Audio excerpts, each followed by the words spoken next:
আজকে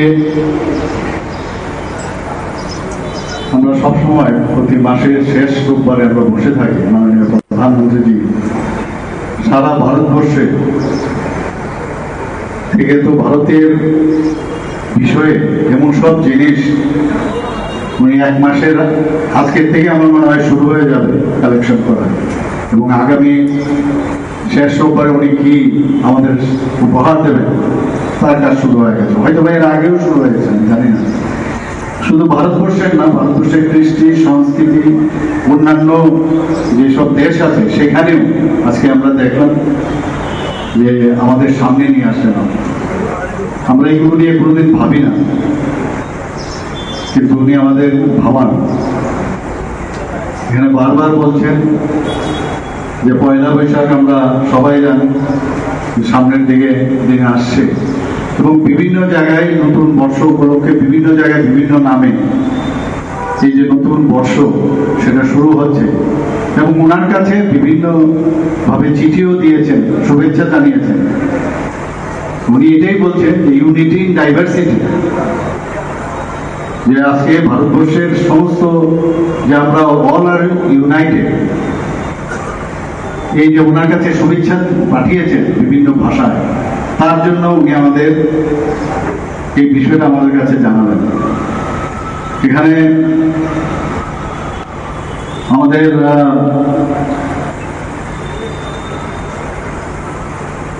যে বিভিন্ন বিষয়, এখানে প্যারা গেমসের কথা আমরা দেখলাম একটু আগে।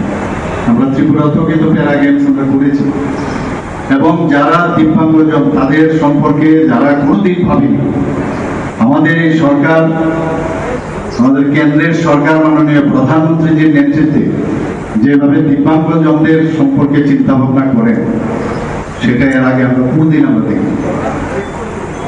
আপনারা দেখেছেন হাত নেই, পা নেই, তারপরেও এবং রেকর্ড করছে খেলা। কেউ ব্যাডমিন্টন খেলছে, কেউ রেসলিং করছে, কেউ ওয়েট লিফটিং করছে, বিভিন্ন খেলায় টেবিল টেনিস খেলছে। আপনি দেখে অবাক হয়ে যায়। এগুলো চাক্ষুষ আমরা কিন্তু প্রত্যক্ষ করতাম, আগে আমরা এগুলো আমরা জানতাম না, যে আমরাও যে মানুষ এবং আমাদেরও যে অধিকার আছে, সেই অধিকার তাদেরকে দেওয়ার ক্ষেত্রে মাননীয় প্রধানমন্ত্রীজি যেভাবে কাজ করছেন, আমরাও কিন্তু সেইভাবে আমরা ত্রিপুরাতেও কিন্তু সেই কাজটা আমরা করছি। আমরা এটাও দেখলাম যে মাননীয় প্রধানমন্ত্রীজি বলছেন যে পরীক্ষা পে চর্চা। আমাদের ত্রিপুরার থেকেও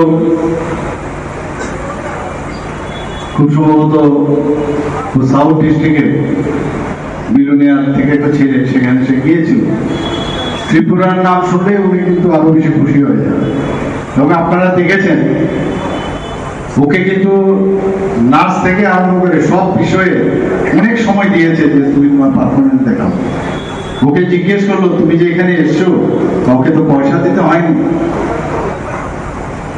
অর্থাৎ এই যে করাপশন, যে মাননীয় প্রধানমন্ত্রী যেতে চান না, আমাদের সরকারও কোনো করাপশনের সাথে জিরো টলারেন্স, যে যাই বলুন কোনো করাপশনের সাথে আমরা কিন্তু আপোষ করি না। এতটুকু বলতে পারি। অনেকে এই বিষয়ে অনেক ধরনের কথা বলে, কিন্তু কোনো ইস্যু নেই, নানা রকম ভাবে বলার চেষ্টা করে, কিন্তু লাভের লাভ কিছু হবে না, মানুষ জানে। আমরা চাই আগামী দিন মাননীয় প্রধানমন্ত্রী যেভাবে আমাদের মার্গদর্শন করুক, আমরাও যেমন ওনার মার্গদর্শনে আমরা কিছু শিখবো, এবং আগামী দিন সমাজের জন্য আমরা কিছু করতে পারবো, আমাদের রাজ্যের জন্য আমরা কিছু। এখানে মাননীয় প্রধানমন্ত্রীজি, আমি ভাবছিলাম এখানে বসে বসে যে আমরা এতদিন শুনেছি যে প্লাস্টিক রিসাইক্লিং করা যায়। এখানে কাপড় আমরা দেখলাম, কাপড় আমরা ফেলে দিই, বা কাপড় যারা কাটে তারপরে তার যে অবশিষ্ট সেটা ফেলে দেয়। এটাকে যে রিসাইক্লিং ইকোনমি করা যায় সেটা কিন্তু উনি দেখালেন। এটা কেননা আমরাও শুরু করি, এর জন্যই কিন্তু ওনার বলা যে কোনো জিনিসই ফেলে দেওয়া না। একবার আমরা এবার মহল ফাউন্ডেশন তাদের সাথে আমরা কথা বলছিলাম যে কিডনি ট্রান্সপ্লান্ট থেকে আরম্ভ করে লিভার ট্রান্সপ্লান্ট থেকে আরম্ভ করে ওনারা বলছিলেন এই শরীরের এমন কোনো টিস্যু নেই, এমন কোনো সেল নেই, এমন কোনো অর্গান নেই যেগুলোকে আবার রিসাইক্লিং করে ব্যবহার করা যায় না, ট্রান্সপ্লান্ট করা যায়। আমরা বহু জায়গার মধ্যে আমরা ব্লাড ডোনেশনের জন্য যাই। আমি একবার বলেছিলাম যে সমস্ত জনপ্রতিনিধিদের কাছে আমি আহ্বান করব, কারণ জনপ্রতিনিধিরা কিন্তু অ্যাম্বাসেডর অফ দ্য পিপল। তারা যদি সব জায়গায় গিয়ে বলে আপনার দেহ দান করে, এবং তারও একটা নির্দিষ্ট সময়ের মধ্যে, কিন্তু যে চক্ষুদান করলে নির্দিষ্ট সময়ের মধ্যে চক্ষুর যেটা ট্রান্সপ্লান্ট হবে সেই অংশটা নিয়ে আমার একটা গোল্ডেন আওয়ার থাকে। হার্ট ট্রান্সপ্লান্ট হবে তার জন্য থাকবে, লিভার ট্রান্সপ্লান্ট হবে তার জন্য থাকবে, কিডনি ট্রান্সপ্লান্ট হবে তার জন্য থাকবে। তো এই যে একটা বিষয়, আজকে কাপড়ের সাথে আমি যখন চিন্তা করছি, প্রধানমন্ত্রীজি বলছেন যে যেভাবে হোক এটাকে একটা রিসাইক্লিং করাটাও, কোনো জিনিস ফেলে দেওয়া না, কোনো জিনিস ফেলে দেওয়া না, প্রতিটা জিনিসের ইম্পর্টেন্স। আমরা কিছুদিন আগে পিকে রোডে আমরা প্লাস্টিকের রোড মিক্স করে আমরা কিন্তু প্লাস্টিকের রোড আপনারা দেখেছেন, পিকে রোডটা আমরা ঘুরেছি। তো এইভাবে আমরা কিন্তু আগে ভাবতাম না, কিন্তু এখন এটা আমরা ভাবতে বাধ্য হচ্ছে যে এইভাবে ইউজ করা যায়। সত্যি আমি মাননীয় প্রধানমন্ত্রীজিকে ধন্যবাদ দেব, যেভাবে উনি আমাদের সাথে এই মন কি বাত, ওনার নিজের মন কি বাত না, সারা ভারতবর্ষের যে চিন্তা ভাবনা, সেই বাত আমাদের সামনে রাখে। আমরাও সেইভাবে আমরা চিন্তা করছি। এখন মানুষও কিন্তু প্রধানমন্ত্রীজির উপর এত আস্থা। আমি প্রতি এপিসোডে বলি যে পৃথিবীর এমন কোন রাষ্ট্র নেতা, সে প্রেসিডেন্টই হোক, প্রাইম মিনিস্টারই হোক, জনতার সাথে এই মন কি বাত অনুষ্ঠানের মাধ্যমে যেভাবে ইন্টারেক্ট হয়, যেভাবে একটা সংযোগ হয়, কানেক্ট হয়, সেটা পৃথিবীর কোন রাষ্ট্রের মধ্যে সেটা সম্ভব নয়, আমি এতটুকু বলতে পারি।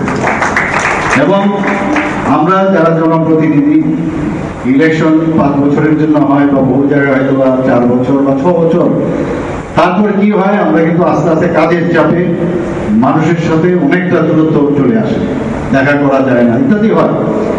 কিন্তু মাননীয় প্রধানমন্ত্রীজি দেখুন যে মানুষের সাথে কিভাবে যোগাযোগ রাখতে হবে, এই মন কি বাত নিয়ে উনি মানুষের সাথে যোগাযোগ করেন, কথা বলেন। এবং একটু আগে আমরা একজন দিব্যাঙ্গজনকে দেখলাম কি সুন্দরভাবে মাননীয় প্রধানমন্ত্রীজিকে বলছেন যে আমাদের প্রতিদিন, শুধু আজকে মেডেল আমরা পেলাম না, শুধু মেডেল পাওয়ার পরেও আমার প্রতিদিন কিন্তু একটা চ্যালেঞ্জ আমার লাইফে। এবং প্রধানমন্ত্রীজিকে ধন্যবাদ দিয়েছেন চিঠি লিখে, প্রধানমন্ত্রীজি সেটা রিসিভ করে তার প্রাপ্তি স্বীকার করুন, ওর সাথে কথা বলে সময় সময় আমরা দেখলাম যে একটা অনেকে দেন। তারপরে উনি মনে করছেন যে এই যে বিষয়টা, সেটা যদি আমি মানুষের সামনে আনি তাহলে অনেকটা বেশি এটা সংবেদনশীল হবে, মানুষ সেটাকে আরো ভালো করে বুঝবে। তো এই জিনিসটা আমরা এক একবার আমরা জিনিসগুলো আমরা দেখি। আমরা জানি যে প্রধানমন্ত্রীজির আহ্বানে এই যোগা দিবস পালিত হয় 21শে জুন। তো সেটা আসছে আন্তর্জাতিক যোগা দিবস, এবং উনি সেটা বারবার বলছেন যে যোগা এটা কোনো রিলিজিয়াসের বিষয় না। এই যোগার মাধ্যমে নিজেকে ফিট রাখা, নিজেকে ভালো রাখা, নিজের মানসিক শক্তি, মানসিক হেলদি। আমরা বহু লোককে দেখি মানসিক ভারসাম্যহীন হয়েছে, অনেকে আছে কিন্তু এই ভারসাম্যহীন না, নিজেকে ভাবে ইন্টেলেকচুয়াল, কিন্তু সত্যিকারের অর্থে ওরা কিন্তু দেয়ারিং ফিক্স, এত উদ্ভ্রান্তের মতো থাকে যে কখন যে কি বলবে, কাকে অপমান করবে, কিছু যায় আসে না। আমি বলবো তারাও কিন্তু মানসিক বিকারগ্রস্ত। তো এদের সম্পর্কে যদি যোগা করে তাহলে হেলদি মাইন্ড যখন হবে, তাহলে হেলদি বডির সাথে হেলদি মাইন্ডেরও বিষয় আসবে। সেগুলো আমার মনে হয় ওনার এই যোগার মাধ্যমে আমি ওইসব ব্যক্তিকে বলবো যে যোগা করুন, এবং নিজেও ভালো হন, মানুষের জন্য কিছু ভালো করার চেষ্টা করুন। কারণ এগুলো আমরা দেখে এসেছি এইভাবে রাজনীতির পরিভাষায় মাননীয় প্রধানমন্ত্রীজি পাঠিয়ে দিয়েছেন। আগে এগুলো ছিল না, একটা অস্থির পরিবেশ, অস্থিরতা সৃষ্টি করত, যাকে যা খুশি কর, যা খুশি কর, এর মধ্যে অনেকটা ওই ক্লাউনের মতো অবস্থা দাঁড়ায়। তার তালি পাওয়া যায় কিন্তু ক্লাউডে, কিন্তু আলটিমেটলি ওর স্থান কিন্তু মানুষের মধ্যে থাকে না। এইগুলো মাননীয় প্রধানমন্ত্রীর যে থেকে আমরাও শিখছি। আমরা একটা সময় এইরকমই ভাবতাম যে এইভাবেই কিন্তু জীবন, আমাদের লাইফস্টাইল এরকমই হবে।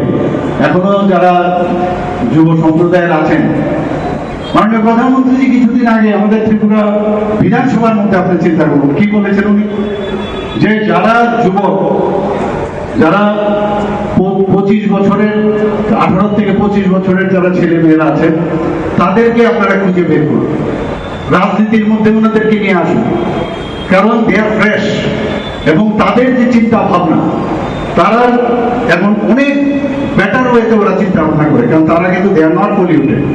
বলছে এইরকম ফ্যামিলির থেকে এই ধরনের ছেলে মেয়েদের নিয়ে আসুন, অল্প বয়সের যারা আছে 18 থেকে 25 বছরে, তাদেরকে যদি রাজনীতিতে নিয়ে আসা যায়, আগামী দিনে যে ডাইনাস্টি হয়, যে আমার এমুকে পলিটিক্স করেছে তার ছেলেও হবে, তার মেয়েও হবে, এই ধরনের একটা ছিল। বলছে সংসদ যুবকদের একটা আমরা এখানে মাননীয় প্রধানমন্ত্রীর আহ্বানে আমরা বিকশিত ভারত এবং বিকশিত যুব ইয়ুথ পার্লামেন্ট সেটা আমরা করেছিলাম, এখানেও আমরা করেছিলাম, সেখানেও গিয়ে উদ্বোধন করলাম। বুঝতে হবে যে আমরা কার গাইডেন্স এখন আছে, কোথায় আছে। আমরা কংগ্রেস গভর্নমেন্ট আগে আমরা দেখেছি, আগে ইউপিএ গভর্নমেন্টও দেখেছি কি করেছিল দেশটাকে। দেশই সুরক্ষিত ছিল না, হাজার হাজার বর্গ কিলোমিটার চায়না এখনো দখল করে নিয়েছে। পাকিস্তান থেকে এসে যখন খুশি এসে আমাদের পার্লামেন্টে আঘাত করতো। বোম্বের ঘটনা আপনারা জানেন কোথায়, এখন তো আর কারণ রাষ্ট্রদ্রোহী কারণ মানে আমাদের দিকে তো তাকাবার তো মানে দূরস্থ, এখন ভয়ে যে আর ভারত কখনই তার ইতিহাস বলে কাউকে আক্রমণ করে না, এটা আমাদের মানে ডিএনএতে আছে। আমরাও কিন্তু সেই বিষয়ে আমরা জানি, আমরা কাউকে আক্রমণ করি না, কিন্তু আক্রমণ করলে আমরা ছাড়িও না, আমরা ছাড়বো না। কারণ মাননীয় প্রধানমন্ত্রী যে দেখিয়ে দিয়েছেন, যখন এয়ার স্ট্রাইক করলো বা সার্জিক্যাল স্ট্রাইক করলো, তখন বুঝিয়ে দিয়েছে যে আমরা কাউকে ছাড়বো না।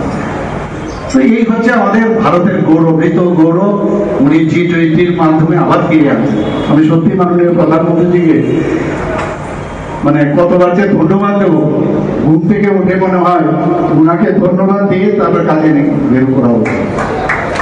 আমরা সবাই এখানে এক, আমরা জাতি জনজাতি সবাই মিলে, আপনারা দেখেছেন বিভিন্ন সময় বিভিন্ন ঘটনা হয়, একটা বিভেদ সৃষ্টি করার মধ্যে চেষ্টা করে অনেক লোক, কিন্তু আমরা চেষ্টা করি বিবিধতার মাধ্যমে আমরা যে সবাই সেটা কিন্তু আগামী দিন আমরা এই ত্রিপুরাতে সেটাকে স্থাপন করবো। এতটুকু আমি বলে আমার বক্তব্য এখানে শেষ করছি। নমস্কার।